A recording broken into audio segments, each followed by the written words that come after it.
कई बार हमने देखा है कि बच्चे थोड़ा सा भी अच्छा महसूस करें ना, तो वो महसूस नहीं कराते घर वालों को कि वो बीमार भी हैं। वो बहुत हंसते खेलते रहेंगे, बहुत नॉर्मल नजर आएंगे। जब बहुत तेज बुखार होगा या जब बहुत ही ज्यादा परेशान हो जाएंगे तो पेरेंट्स को समझ में आता है। उनके साथ भी कई बार यही होता है कि आप उन्हें एक सिंपल दवाएं दे रहे हैं बुखार समझ के, और ऐसे में बच्चों की हालत खराब होती चली जाती है। तो खास तौर से पेरेंट्स को कैसे ख्याल रखना है, प्रिवेंट कैसे करना है, सबसे पहले हम ये समझना चाहेंगे। और उसके बाद फिर अगर हो जाए डेंगू तो उसके बाद क्या करना है।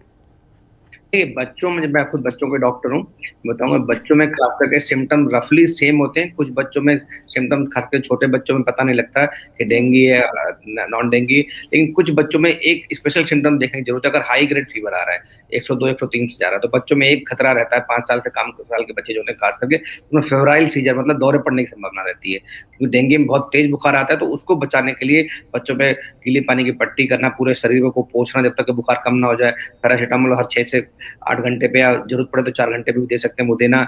और तुरंत डॉक्टर से संपर्क करना। इसके अतिरिक्त बच्चों में एक और सिम्टम्स है, जैसे उनको सुस्त हो जाए। अगर बच्चा लगता है आपको सुस्त हो रहा है, खाना पीना नहीं खा पा रहा, बहुत इरिटेबल हो रहा है, चिड़चिड़ा बहुत ज्यादा हो रहा है, या बच्चे की नब्ज तेज चल रही है, या बच्चे का जो हार्ट बीट है वो तेज चल रही है, या उसका सैचुरेशन फॉल हो रहा है, या बच्चा पेट में दर्द बता रहा है, या उसका यूरिन आउटपुट कम हो रहा है, या उसका स्टूल बहुत ज्यादा पास कर रहा है, तो ये बच्चों के भी ऐसे सिम्टम्स है जिसमें तुरंत डॉक्टर को आपको दिखाना चाहिए। बल्कि बच्चों में डेंगू बहुत ज्यादा खतरनाक एज यूजुअली नहीं होता है, लेकिन डेफिनेटली किसी भी बच्चे में खतरनाक हो सकता है, कॉम्प्लिकेशन कर सकता है। खासकर छोटे बच्चों की इम्यूनिटी वैसे भी कम होती है। और मैंने फिर बताया कि जिसको सेकेंड टाइम डेंगू होता है वो और कभी कभी खतरनाक होता है, क्योंकि हमारा इम्यून रिस्पॉन्स है उसके दोबारा में और तेज होता है। तो कभी कभी बॉडी ज्यादा तेज रिएक्ट करती है, तो सीवियरिटी और कॉम्प्लिकेशन होने की संभावना और बढ़ जाती है। तो इसलिए हमें बच्चों में भी उस और ज्यादा मॉनिटरिंग करनी चाहिए। खाने पीने का उनका और ध्यान रखना चाहिए। तरल पदार्थों का सेवन कराना, नारियल पानी है, ओआरएस देना, लस्सी है, छाछ है, जूस है, इन सबको पिलाते रहना कि उनके अंदर पानी की कमी ना हो। क्योंकि अगर बच्चों में पानी की कमी हो गई तो कहीं ना कहीं फिर आपको आईवी फ्लूइड दिलवाना पड़ेगा, ग्लूकोज दिलवाना पड़ेगा।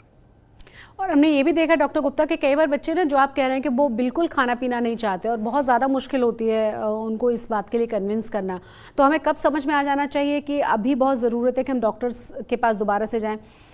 कई बार मैंने खुद देखा है कि डॉक्टर सजेस्ट करते हैं कि ऐसे मौक़ों पे ना पेरेंट्स बहुत इंसिस्ट करते हैं, बच्चों को बहुत ज़्यादा खाने पीने की ज़िद करते हैं और कई बार बच्चों का मन नहीं करता। तो लिक्विड इनटेक का बस ख्याल रखना है और एक आध दिन छोड़ देना है, उन्हें फिर से भूख लगेगी और फिर से खाना खाने लगेंगे वो। बिल्कुल ठीक कह रही हैं आप कि अगर बच्चों को जबरदस्ती नहीं करनी, जबरदस्ती करेंगे तो वॉमिटिंग या उल्टी होने की संभावना बढ़ जाएगी। पर उनको स्मॉल और फ्रीक्वेंट मील देने, छोटे छोटे मील देने, फ्रीक्वेंट बार बार देना है, और तरल पदार्थ ज्यादा देने, बेड रेस्ट करना। कुछ बच्चों को अगर नहीं मन खाना कर रहा है खाने का, तो उनको जो पसंद आए वो दें। मतलब जबरदस्ती ना करें कि हमें खिचड़ी बना के देनी। जो उनको लगता है कि दाल चावल पसंद है, दाल चावल दे सकते हैं। इसके अलावा अगर कोई, जैसे आप बात करते, कोई उनको हाई फीवर है, 104 105 हो रहा है, बहुत सीवियर हेडेक हो रहा है, बहुत ज्यादा वॉमिटिंग हो रही है, चक्कर आ रहे हैं, दौरा जैसा कुछ पड़ रहा है, या बच्चे बहुत सुस्त हो गए हैं, बहुत ज्यादा इरिटेबल हैं, तो आपको तुरंत डॉक्टर को दिखाना चाहिए। और उसमें कोई देर नहीं करनी चाहिए। बच्चों के मामले में मैं फिर बता रहा हूँ कि ये बिल्कुल वायरल फीवर है, बट कभी कभी कॉम्प्लिकेशन होने की संभावना बच्चों में बड़ों दोनों में रहती है।